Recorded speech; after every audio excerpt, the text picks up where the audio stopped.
We're very familiar with the WooCommerce cart page on our WordPress websites, but have you ever seen an empty cart button like this?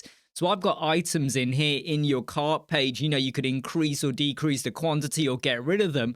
But if I click this, it's going to get rid of all of the items in one go. Look, empty cart, and the cart is now empty. How did I do that? With a free code snippet.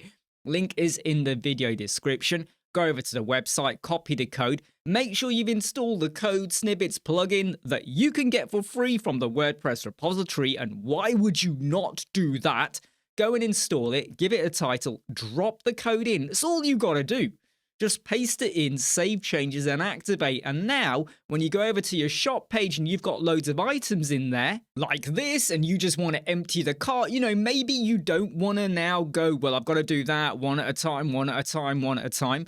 You just click the button and it's emptying out for them. Now, you may or may not want to give them that facility, but we're doing this without any extra third-party plugin except the code snippets plugin. But you'll be using that plugin for loads of brilliant, amazing stuff. Hey, I'm Imran Web Squadron. I'll keep seeing you.